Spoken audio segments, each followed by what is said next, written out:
আজকে আমরা আলোচনা করছি বটগাছের নিচে গল্পটা নিয়ে, মানে গল্পের একটা বিশেষ অংশ। হুম। এই গল্পটা সাধনা নামের একজন সিঙ্গল মাদারের জীবন ঘিরে। উনি ব্যাঙ্গালোরে থাকেন। হ্যাঁ, আর তার 2 মেয়ে, আরুষা আর রামিসা। ঠিক, 5 বছরের আরুষা আর 13 বছরের রামিসা। তো সাধনা এই 2 মেয়েকে চিকমাগালুরে পাঠায় তাদের নানির কাছে, মানে সাধনার মায়ের কাছে। যদিও মায়ের সাথে সম্পর্কটা ঠিক সহজ নয় সাধনার। একদমই না।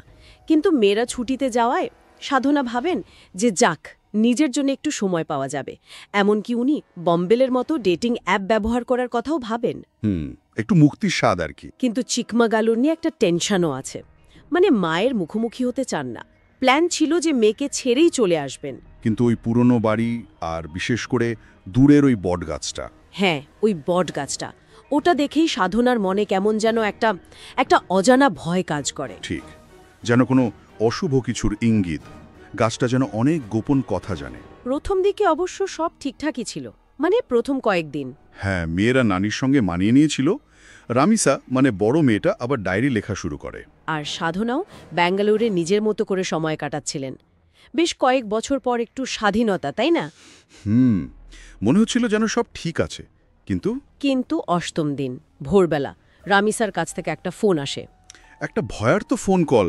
ফিসফিস করে কথা বলছে রামিসা। সে জানায় যে নানি খুব অদ্ভুত আচরণ করছেন, সে বাড়ি ফিরতে চায়।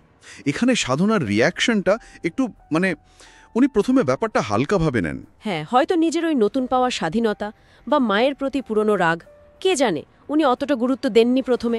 কিন্তু যখন পরে আবার ফোন করেন, তখন পরিস্থিতি পুরো অন্যরকম।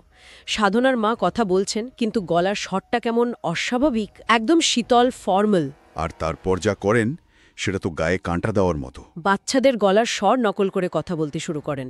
ভাবা যায় যেন অন্য কেউ কথা বলছে। সাধনা পুলিশকে জানান, কিন্তু পুলিশ কি আর অত সহজে তাৎক্ষণিক সাহায্য পাওয়া যায় না? তখন উনি নিজেই রওনা দেন 4 ঘন্টার ড্রাইভ চিকমাগালুরের দিকে। বাড়ি পৌঁছে দেখেন যে বাড়িটা একদম থমথমে, অস্বাভাবিক রকমের শান্ত। আর তারপর জানালায় দেখেন রামিসাকে। মেয়ের চোখে মুখে একটা অদ্ভুত শূন্য দৃষ্টি, যা উনি আগে দেখেননি। ভেতরে ঢুকে দেখেন রামিসা সোফায় বসা, একদম ঠান্ডা, অনুভূতিহীন। কথা বলছে ঠিকই, কিন্তু যেন তার চেনা মেয়েটাই নয়, অন্য কেউ। আর ঠিক তখনই রামিসা ইশারা করে তার ডায়েরিটার দিকে। সাধনা ডায়েরিটা খুলেন। শেষ 2টো এন্ট্রি। প্রথমটা আগের দিনের, মানে 17ই ডিসেম্বরের। কি লেখা ছিল তাতে? লেখা যে আরুষা খেলতে খেলতে বটগাছের নিচ থেকে একটা পুরনো হাড় খুঁজে পেয়েছে, আর তার সাথে একটা আংটিও লেগেছিল। আর নানি? নানি এটা দেখে ভীষণ রেগে যান, জিনিসগুলো কেড়ে নেন। আচ্ছা, এরপরের এন্ট্রিটা তো আরও। আর তারপর রামিসাকে ঘুম থেকে তুলে জিজ্ঞেস করেন সাধুর ফেভারিট কে। সাধু? এ নামটা তো... হ্যাঁ, সাধনা চমকে ওঠেন, কারণ সাধু নামে তাকে শুধু একজনই ডাকত, তার কাজিন অম্বরেশ, যে বহু বছর আগে নিখোঁজ হয়ে গেছিল। রামিসা কি উত্তর দিল? ভয়ে ভয়ে সে ছোট বোন আরুষার নাম বলে, আর তারপরেই নানি আরুষাকে নেই ভোরের অন্ধকারে বেরিয়ে যান। হ্যাঁ, এরপরে রামিসা মাকে ফোন করেছিল। ডায়েরি পড়া শেষ, সাধনা মেয়ের দিকে তাকান, আর যা দেখেন... রামিসার হাতে সেই আংটিটা, যেটা হাড়ের সাথে পাওয়া গিয়েছিল, আর একটা রক্তাক্ত ছুরি। কি ভয়ানক! রামিসা সাধনার দিকে তাকিয়ে বলে, সাধু। তারপর বটগাছটার দিকে দেখায়, আর তারপর নিজেই নিজেকে বারবার ওই ছুরি দিয়ে আঘাত করতে থাকে। ছুরিটা ছুঁড়ে মারে সাধনার দিকে। ঠিক তখনই পুলিশ আসে। হ্যাঁ, পুলিশ চলে আসে, কিন্তু পুলিশকে রামিসাই ফোন করেছিল, আর ফোনে বলেছিল যে তার মাই সবাইকে খুন করে বটগাছের নিচে পুঁতে ফেলেছে। পুলিশ সাধনাকে গ্রেফতার করে। আর মাটি খুঁড়ে নানি আর আরুষার দেহ তো পাওয়াই যায়।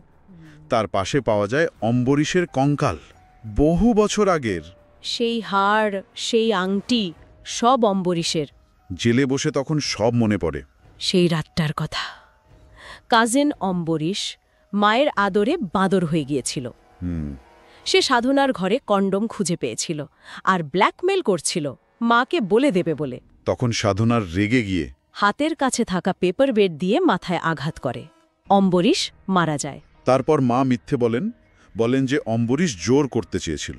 আর মা মেয়ের ভবিষ্যৎ, পরিবারের সম্মান এসব ভেবে অনিচ্ছা সত্ত্বেও সত্যিটা চাপা দিতে সাহায্য করেন।